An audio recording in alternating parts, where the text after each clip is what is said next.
और अखंडता।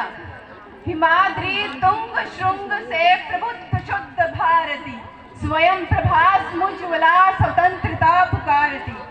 सम्मानित मंच और देशभक्ति से परिपूर्ण बैठे सुवेज्ञ सभासद, ये थी वो मांग और प्रेरणा जिससे देशभक्ति के उस समय एक स्वतंत्र राष्ट्र वजूद में आया, या ये कहें कि देशभक्ति ने राष्ट्र निर्माण का कार्य शुरू किया। देश स्वाधीन तो हो गया, परंतु जिस अखंड भारत को हम देख रहे हैं इसका स्वरूप ऐसा न था। लौह पुरुष सरदार वल्लभ भाई पटेल की देश को एक करने की अदम्य इच्छा शक्ति से ही 565 रजवाड़े जोड़ के एक अखंड भारत का निर्माण हुआ। बोलते हैं विविधता में ही एकता, यही भारत का स्वरूप है। भारत की अनेकता पर हमें गर्व होता है, विविधता में एकता का हमें गर्व होता है, जहां सभी धर्मों के लोग एक साथ रह सके। हाँ, भारत जैसा देश ही तो स्वर्ग होता है। विविधताएं तो बहुत है हमारे देश में। जैसे धरती के क्षेत्रफल के 2.4% हिस्सा, देश एक, भारत। सबसे बड़ा संविधान, देश एक, भारत। धर्म और संस्कृति के मामले में सबसे विविध, देश एक, भारत। तेजी से बढ़ने वाली अर्थनीतियों में से एक, देश एक, भारत। विविधताएं तो बहुत है हमारे देश में, परंतु वही हमारे देश को एकजुट करने की अदम्य इच्छा शक्ति भी कमी नहीं है।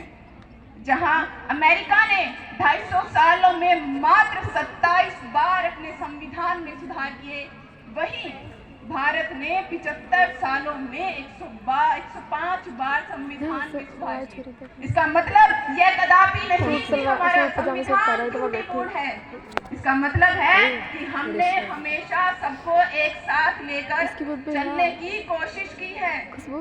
भारतीय संविधान अनुच्छेद 1 के अनुसार अर्थात इंडिया राज्यों का संघ है।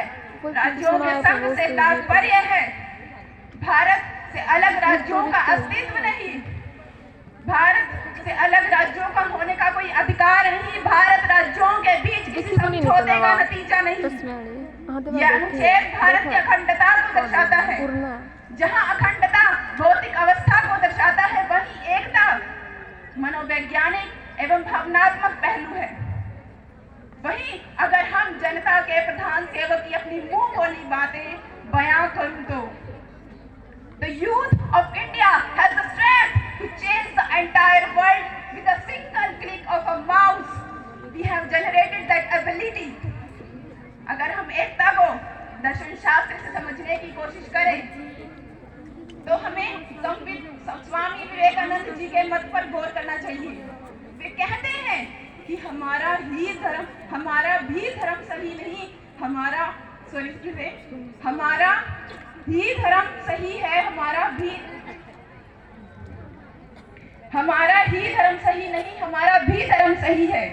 इसका मतलब कि हमें एकजुट रहना होगा, विवादों को खत्म कर विश्व भ्रातृत्व लाएगा, हिंदू मुसलमान का भाई कहलाएगा।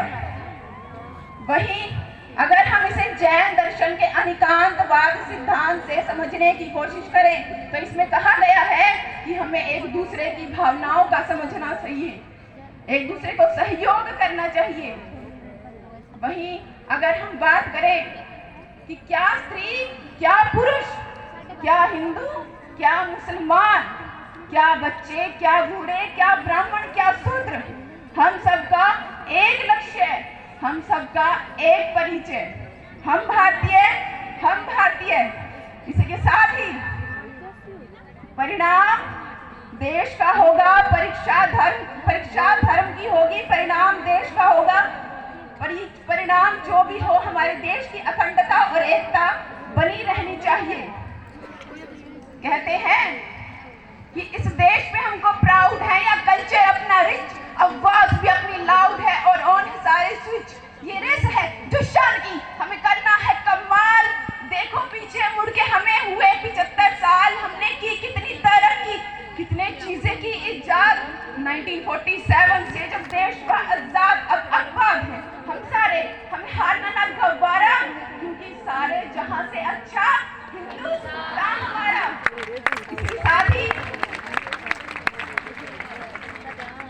अपनी वाणी को विराम देते हुए अपने लक्ष्यों के प्रति उनका प्रतिपालन करने हेतु संकल्प लेती हूँ और आप सभी को भी